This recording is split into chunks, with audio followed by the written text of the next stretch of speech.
Бүгдэнд нь өдрийн мэнд хүргэе. Миний бие санаасан сангийн амны нэвтрүүлэг болох бүтэлийн бодлогын газрын байна.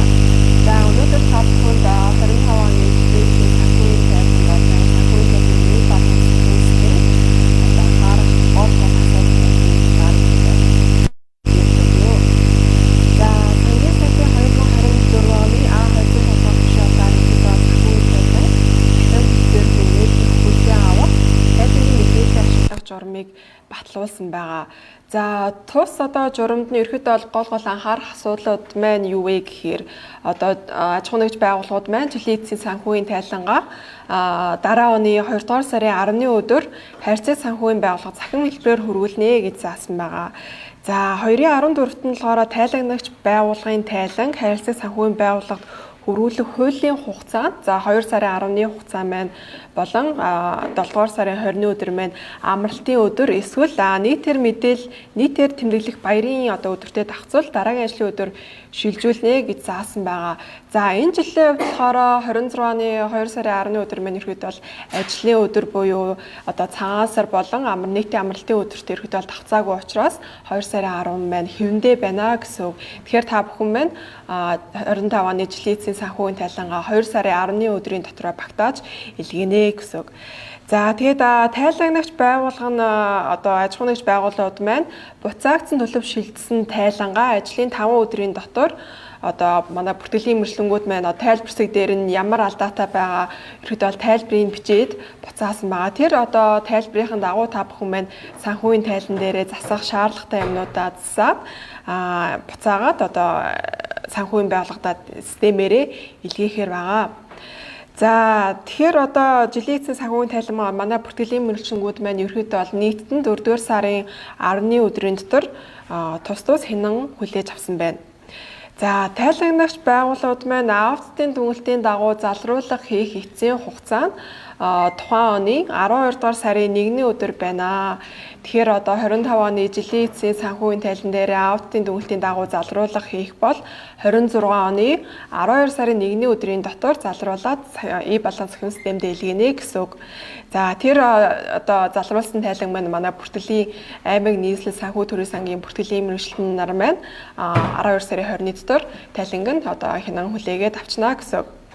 За тайлагнагч байгууллага нь журмын 9-ийн 1 дэх заалтын дагуу хариуцлага торгуулийн арга хэмжээгээ тооцоолсон ч өмнөх тайлан төвийн санхүүгийн тайлангаа харилцаг санхүүгийн байгууллагад хүлээн авах үндэслэл болохгүй гэсэн үг. 24 оны жилийн эцсийн тайлан төвийн маань ерөөдөө систем дээр ерөөдөө хаагдсан байгаа 12 сарын 1-ний өдөр маань. Тэр 2 сарын 10-ны хугацаанд 25 оны 2 сарын 10-да тайлангаа илгээж таагүй бол 12 сарын 1-ний дотроо торгуулийн арга хэмжээгээ ахуулаад тайлангаа илгээх боломжтой. Харин 25 онд гарсан тохиолдолд 24 оны жилийн эцсийн тайлан маань нөхөн авах ерөөдөө бол үндэслэл байхгүй гэсэн үг. За сангийн сайдын 25 оны А172 дугаар тушаалаар ерөөдөө бол тус журамд маань хэд хэдэн нэмэлт өөрчлөлтүүд орсон байгаа. За баталгаажсан төлөв маань бүгдээрээ хүлээн авсан төлөвт орсон байгаа. Энэ баланс захин системд маань ерөөдөө бол хөгжүүлэлт нь ороод манай баталгаажсан төлөв нь хүлээн авсан төлөвт болсон байгаа. За та бүхэн маань ерөөдөө бол энийг анзаарсан байгаа байх. За тэгээд төрийн болон орон нутгийн өмчөд тэдгээр оролцоотой байгууллагууд маань ерөөдөө бол сангийн амны холбогдох газруудаар тойрох хуудсыг ерөөдөө бол хянуулсан байна. Энэ тойрох хуудас хянуулах процесс маань ерөөдөө бол удахгүй баланс системд мөрөн хөгжүүлэлт нь орчихно. Тэгэхээр заавал төрийн болон орон нутгийн өмчөд байгууллагууд маань цаасаар бичлэн ирж өгөх шаардлагагүй системээрээ дамжуулаад хянуулах боломжтой. За тэгээ 3-т нь болохоор аудитын тухай хууль тогтоомжийн дагуу цаг хугацааны заалтуудыг уялдуулсан байгаа. За тус заалт маань банкны байгууллага төрийн болон орон нутгийн өмчийн оролцоотой байгууллагууд маань аудитын тухай хуулийн дагуу аудитын дүгнэлтээ баланс захин системдээ заасан хугацаанд буюу банкны байгууллагын хувьд гэвэл 3 сарын 31-ний өдрийн дотор дүгнэлтээ системдээ оруулсан байх шаардлагатай. Төрийн өмчийн болон орон нутгийн оролцоотой аж ахуйн нэгж байгууллагууд маань 4 сарын 21-д дор e-баланс гэх системдээ оруулсан байна. Ерөнхийдөө бол энэ шалгуур маань e-баланс гэх системдээ оруулсан байгаа. Тэгэхээр та бүхэн маань эдгээр байгууллагууд маань аудитын байгууллагууд руугаа ерөнхийдөө бол дүнэлтээ оруулаарай гэж шаардсан нь шүү. За дөрөвт нь болохоор тайлан Excel хэлбэрээр татах боломжтой болсон байгаа. Өмнө нь болохоор хэдүүлээ нөгөө баталгаажсан тохиолдолд тайлангаа ерөөдөө PDF-ээр татдаг байсан шүү дээ. Одоо тэр маань ерөөдөө нэмэлтээр Excel хэлбэрээр татах боломжтой болсон байгаа.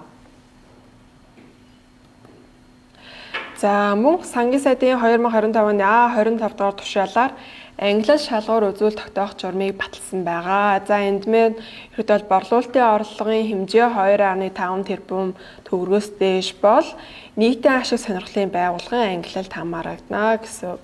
Тэгэхээр ерөөдөө бол одоо 25 оны жилийн эцсийн санхүүгийн тайлан маань борлуулалтын орлого 2.5 тэрбумаас дээш гарсан байгаа тохиолдолд нийтийн ашиг сонирхлын байгууллагын төрөлд хамаарагдана.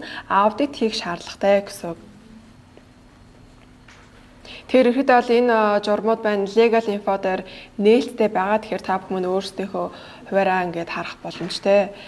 За e-баланс системийн нэвтрэлтийн хувьд ерөөдөө бол e-tax болон e-баланс маань хоёулаа нэвтрэлтийн нэгдсэн системтэй холбогдсон байгаа. Тэгэхээр аль нэг системдээ орсон байхад ерөөдөө бол нэг системээс нөгөө систем рүү бол шилжиж ороход бол нээлттэй гэсэн. За тэгээд Монгол иргэний хувьд ерөөдөө бол регистрийн мэдээллээ оруулаад нууцугаа орсныхаа дараагаар байгууллага холбох гэсэн товч байгаа. Байгууллага холбохдоо ерөөдөө бол улсын бүртгэлийн ерхий газрын хурц системээс мэдээлэл нь автоматар татагдж байгаа. Тэгэхээр та яг тухайн байгууллагын гүйцэтгэх захирлаар одоо бүртгэлтэй байгаа тохиолдолд байгууллагын регистрээ шууд холбох юм дээр шивэд оруулангууд байгууллагын мэдээлэл маань шууд татагдаад ороод ирэхээр байгаа. За харин гадаад иргэний хувьд болохоор гадаад захиралтай байгууллага гадаадын иргэний харьяатын газраас регистрийн дугаараа авч харьяа дүүргийн давтрын хэлц дээр очиж бүртгүүлнэ. Тэгснийхээ дараагаар e-баланс системдээ нэвтрэх боломжтой. Тэгэхээр одоо регистрийн дугаараа аваад e-tax дээр бүртгүүлсэн тохиолдолд байгууллага холбох хэрэгтэй бол бүрэн боломжтой байгаа.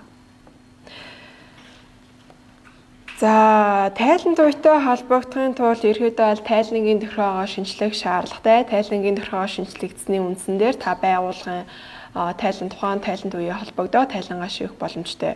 За тайлангийн тохиогоо шинжилгээний тулд бид хүн өмчийн хэлбэрээ тодорхойлно. За өмчийн хэлбэр дээр маань тусгай зөвшөөрлийн захирал системээс бол мэдээлэл маань шууд татагдж байгаа.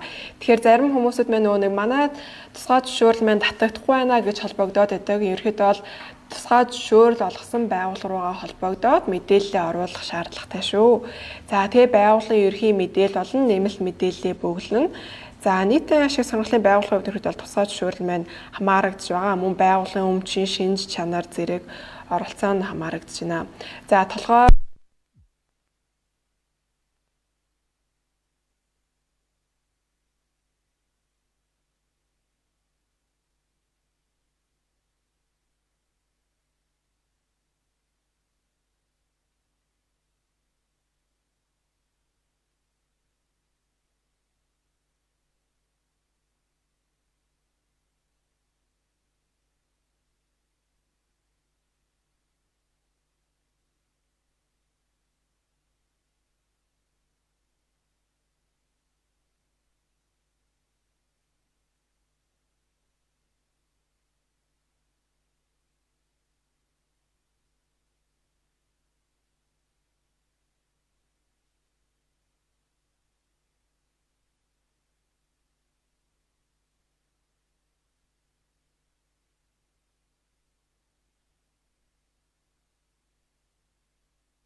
хийх дээр мэдээлэл. За E-баланс ахин E-балансын Монголын үзгийн сайтаар нэвтрүүлж ороод нэвтрэх төвчин дээрээ дарна. За хэрвээ бүтэлийн санхүү төрийн сангийн хариаллынхаа дагуу бүтэлийн мэргэжлийн холбогдоо гэвэл холбоо барих гэдэг нэвтрэхийн хажууд байгаа.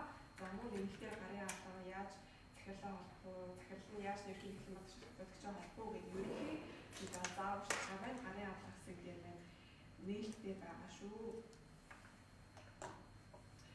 За нэвтэрснийхээ дараагаар гүйцэтгэх захирал маань өөрийнхөө реестрийн мэдээлэлээ дээр нь за нууц үгийн ерөнхийдөө өөрсдөө оруулаад хэрвээ нууц үгийн мэдгүй байгаа бол доор нь нууц үсрийг товч байгаа. Заавал энэ чиний сангийн амнаас нууц үг авч мэдээлэл авна гэсэн тохиолдолд бол шаардлагагүй гэсэн.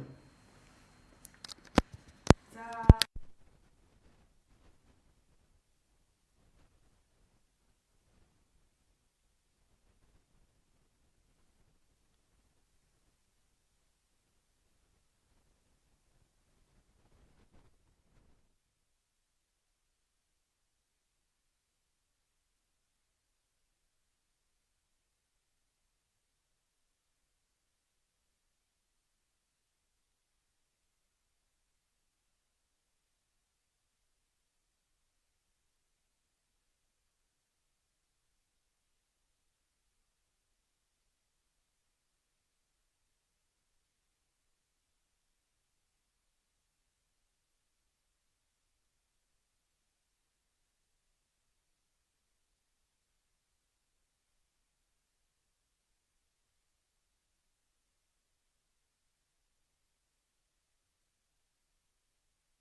гадаадын гэдгийг тоо оруулсан тохиолдолд та заавалшгүй аудитын байгууллагаар аудит хийх шаардлагатай шалгуулт орчиж байна. Тэгэхээр таны тайланг маань ерөөхдөө бол бүтэлийн мэргэжлэнгүүд маань шалгаад заавал мэдээлэл оруулсан тохиолдолд тайланг нь хүлээн авахар байгаа. За тэр байгууллагын төрөл дээр шинжлэх төвчнээр дарснараа та яг ямар байгууллагын төрөлтийн яг аль маягтаар тайлангаа өгөх вэ гэдэг шин чанар маань тодорхойлогдож байгаа. Чухал нэгж маягт уу, альсэл банк уу, банк бус уу, үнэт цаас уу гэж шин чанарууд нь тодорхойлогдно. За тэр холбоо барих хэсэг дээр заавалшгүй зөв мэдээлэл оруулсан байх шаардлагатай. Хэрвээ шаардлагатай бол манай бүтэлийн мэргэжлэнгүүд маань энэ холбоо барих мэдээллийг хараад та бүхэндээ холбогдоод мэдээлэл юм уу зааварчилгаа ерөөдөө бол өгдөг байгаа шүү. За байгууллагын нэмэлт мэдээлэлээ шинжилсэний дараа тусгай зөвшөөрлийн мэдээлэлээ шалгана. Тусгай зөвшөөрлөлтэй байгаа тохиолдолд ерөөдөө бол мэдээлэлээ шалгах хугацаа өгнөгөө харсныхаа дараагаар тэр тусгай зөвшөөрлийн мэдээлэл зөв байна гэдэг товчийг чеклэнэ. За хэрвээ тусгай зөвшөөрлөхгүй байгаа тохиолдолд ерөөдөө бол заавалчгүй энэ чек товчийг дарснараа дараагийн үйлдэл рүүгээ шилжих боломжтой байгаа. За байгууллагын холбоо хамаарал хэсэг дээр охин болон толгой компани мэдээллийн холбоо нь за охин компани холбож байгаа тохиолдолд та компани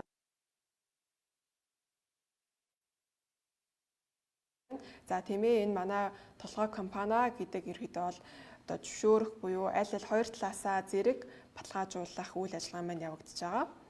За байгууллагын холбоо хамаарлын мэдээлэл шинжилсэний дараагаар тайлан зэс рүүгээ ороод тайлангийн тохиргоо эс рүүгээ оронгууд тайлангийн тохиргоо шинжилгээ товч байгаа.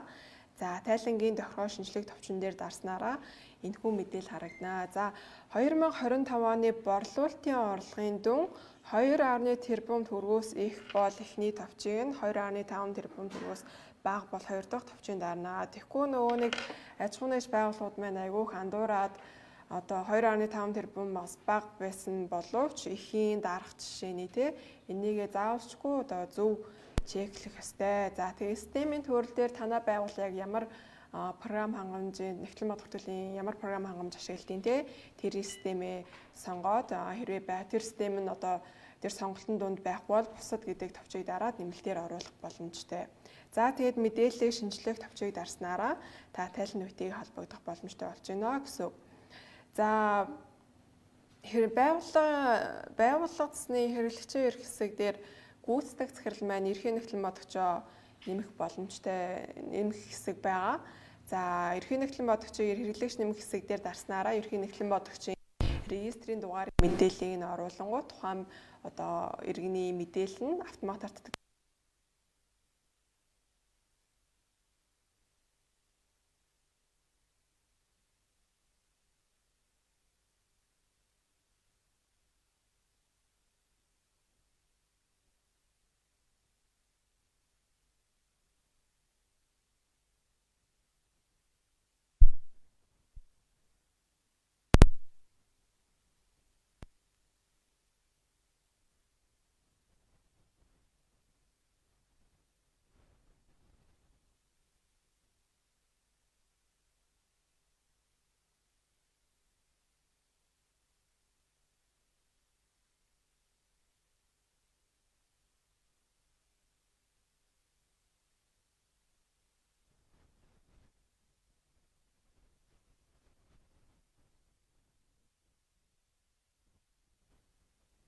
Шинжлэгдсэн байх шаардлагатай. Тэснийхээ дараагаар за шинэ гүйцэтгэх захирал маань шууд баланс систем рүүгээ нэвтэрч ороод байгууллага холбох төвчин дээрээ дараад тухайн байгууллагын регистрийг оруулсны дараагаар одоо тухайн байгууллагын захирлын мэдээлэл систем дээр автоматар шинжлэгдээд ороод ирнэ.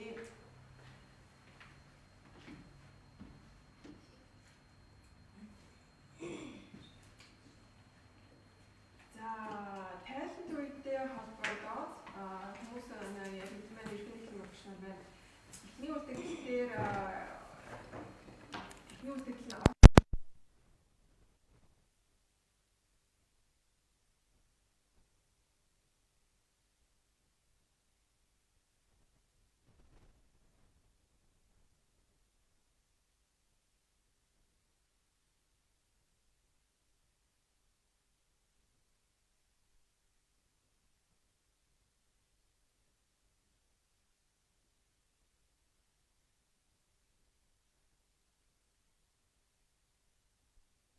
энэ дээр маань яг ямар дүнгууд маань тэнцэхгүй байгаа вэ? Ямар дүнгууд нь алдаатай хоосон байна вэ?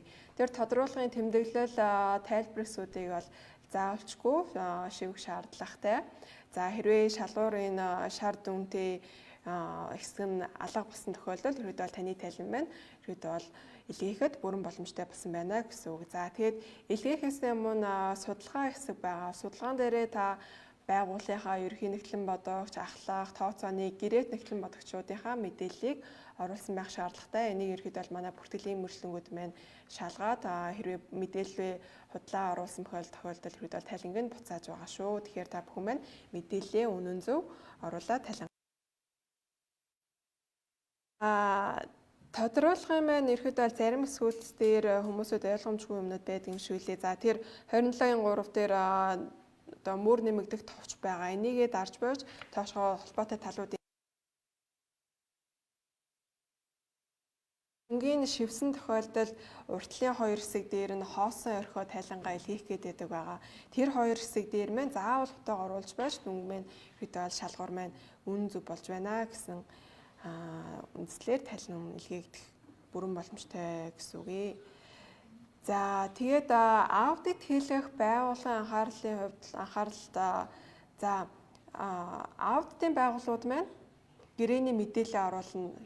Гэрээний хугацаа болон дугаар гэх зэрэг мэдээлэл оруулаад тайлан танай байгууллага дээр одоо гэрээний мэдээлэл оруулаад илгээнэ. За тэгснийхээ дараагаар тухайн байгууллагын ерөнхий нэгтлэн бодогч байна.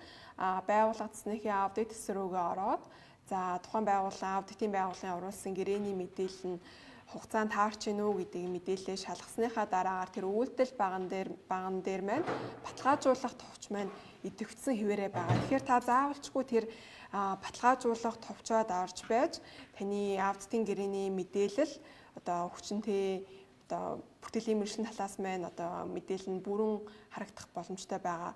Хэрвээ одоо энэ мэдээлэлээ баталгаажуулаагүй тохиолдолд таны илгээс нь тайланг маань манай одоо харьяаллын бүртгэлийн мэргэжлэнгүүд маань тайланг нь хүлээн авах боломжгүй, тайланг нь буцаана гэсэн үг.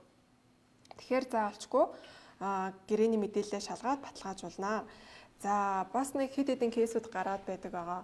За аудитын байгууллага солих юм уу, альсэл гэрээний мэдээлэл яаж өөрчлөх вэ гэж айгүйх холбогддог. За аудитын байгууллага маань гэрээний мэдээлэлээ оруулсан. За үндсэн тайлан маань одоо жилийн эцсийн тайлан маань баталгаажсан тохиолдолд гэрээний мэдээлэл одоо хугацааг сунгах, урагшлуулах, хойшлуулах боломжгүй. Яг үндсэн тайлан баталгаажхаас өмнө гэрээний мэдээлэлээ өөрчлөх боломжтой. За хэрвээ одоо өөр байгууллагаар апдейта хийлгэе гэвэл эхний байгууллага маань мэдээж идэвхтэй төлөвтэй байгаа шүү дээ. Тэр байгууллага цуцлахынхаа өмнө хоёр дахь аудитын байгууллагаа олоод хоёр дахь аудитын байгууллага маань гэрээний мэдээлэлээ оруулаад ерхий нэгтлэн бодогч мэдээж мэдээллийн баталгаажуулнаа. За тэр мэдээлэл нь хоёр дахь аудитын байгууллагын гэрээний мэдээлэл нь баталгаажсан тохиолдолд өмнөх аудитын байгууллага нь гэрээгээ цуцлах боломжтой. За ерөөдөө бол одоо гэрээгээ баталгаажуулах, цуцлах одоо үйл ажиллагааны процесс маань ерөөдөө бол хоёр талдаа хойлонд нь явагдаж байгаа.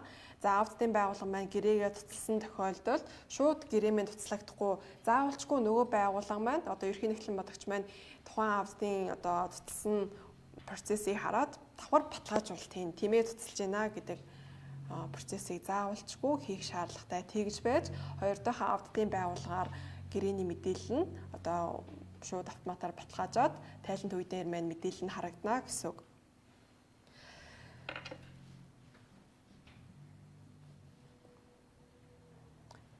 За энэ хэсэг дээр маань харагдаж байна. Санхүүгийн тайлан дээр маань нэг удаа залруулах эрх байгаа. За тэр засварлах эрхээрээ та бүхэн аудитынхаа дүнэлтийн дагуу залруулаад тайлангаа илгээнэ. За тэр үндсэн тайлан маань хүлээн авсан төлөвтэй болсон тохиолдолд тэр доор нь засварлах товч гэж байгаа.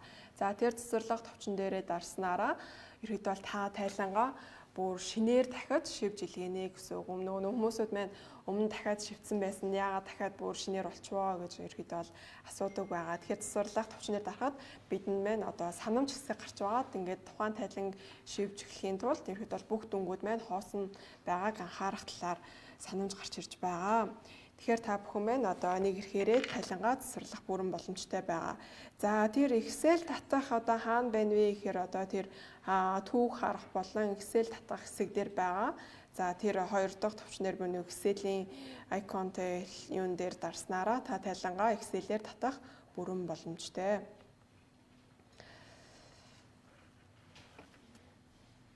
За тэгээд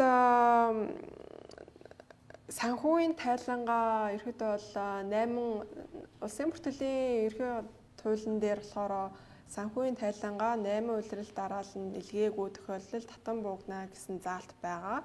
Тэгэхээр манайхаас тэрийг жил болгоно ерөөдөө бол татвартай ерөөдөө бол мэдээлэлээ нэгтгээд улсын бүртгэл рүү аж ахуйн нэгж байгууллагын жагсаалтаа хөрвүүлдэг байгаа. Тэрийг нь манай улсын бүртгэлийн ерхий газар маань өөрсдийнхөө сайт дээрээ ийм байгууллагууд нь асагдгаар байна гэд ерөөдөө бол систем дээрээ зарладаг байгаа. Ерөөдөө 6 сарын хугацаанд зарлана. Тэр 6 сарын хугацаанд ерөөдөө бол өргөдөл гомдол орж ирээгүй тохиолдолд шууд улсын бүртгэлийн ерхий газрын даргын тушаалаар улсын бүртгэлээс асагддаг байгаа шүү. Тэгэхээр та бүхэн маань ерөөдөө бол жил болгон тайлангаа хуулийнхаа хугацаанд илгээгээд яваад байгаарай. За хэрвээ татан буугдаад жагсаалтанд нь тушаалан гарсан тохиолдолд та бүхэн маань улсын бүртгэлийн ерхий газар дээрээ сэргийлэх хүсэлтээ гаргана. Тэгснийхээ үндсэн дээр манай дээр сэргээгдснийхээ дараагаар харьяаллынхаа дүүргийн бүртгэлийн мэргэжлэнээр торгуулийн арга хэмжээ аваад санхүүгийн тайлангаа илгээх боломжтой байгаа шүү. Тэгэхээр та бүхэн маань энэ жил 25 оны жилийн эцсийн санхүүгийн тайлангаа 2 сарын 10-ны өдрөө багтаагаад хуулийн хугацаанд илгээгээрэй гэж хүсье. За.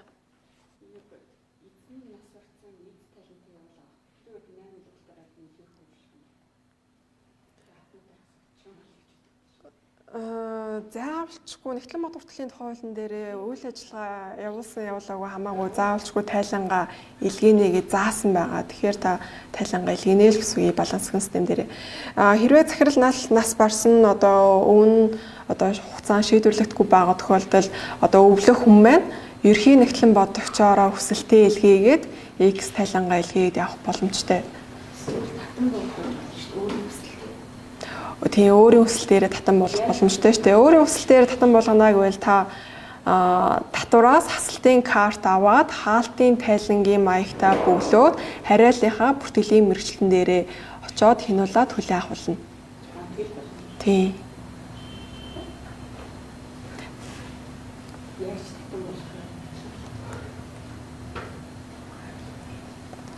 За өөр холбогдох асуулт байна уу? Тэгэхээр энэ 25-ны жилийн тайлангаа 2 сарын 10-ны өдрөө илгээх нь шүү дээ, тий? Ямар нэгэн амралтын өдөр цагаан сартаа ерөөсөө давхцааг болохоор ерөөсөө хугацааг сунгана гэсэн тохиолдол байхгүй. Тэгэхээр 2 сарын 10-нд багтаагаа та бүхэн тайлангаа илгээнэ. Тэгэхээр тэр илгээсэн тайлан маань манай хариаллын бүртгэлийн мэргэжлэнгүүд маань хянаад хүлээгээд авахаар байгаа. Хэрвээ бүртгэлийн мэргэжлэнгүүдтэй холбогдё, холбоо бариаг бол холбоо барих мэдээллийнхүүд бол e-балансгийн систем дээр маань утасны дугаарууд нь нээлттэй байгаа. Тэгэхэд бол манай бүртгэлийн мэргэжлэнгүүд маань иргэдтэй аж ахуйн нэгж байгууллагуудтайгаа холбогдоод мэдээлэл зааварчилгаан ерхэд бол өгөөд явцдаг байгаа шүү.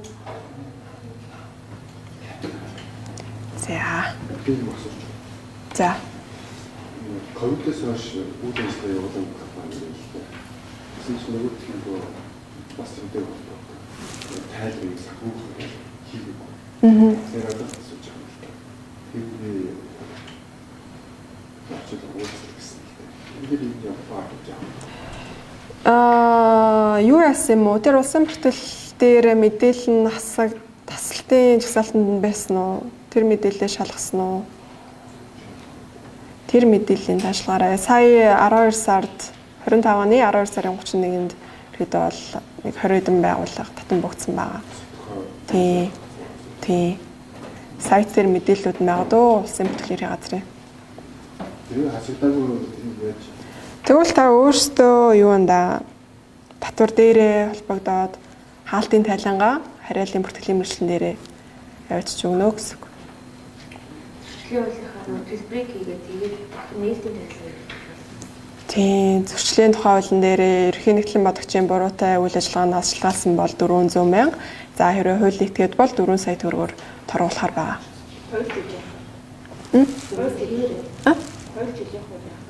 2 жилийн. Торгуулийн арга хэмжээгээ авахлаа тайлангаа илгэн штэ. Үгүй нэг удаад. Энийг текст үүсгэж. Тий. Одоо ингээд 23 онд тайлангаа өгөөгүй, 24 онд тайлангаа өгөө бол 25-ны тайлангаа өгөх гэдэг нь шүү дээ.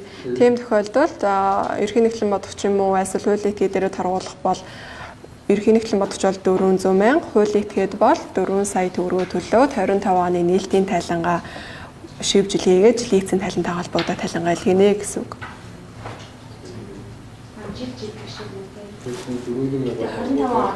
Тий.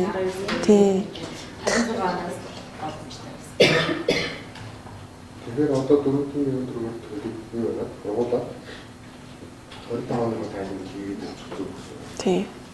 Татвар дээр бас муу адилхан. За тийх бах. Татвар дээр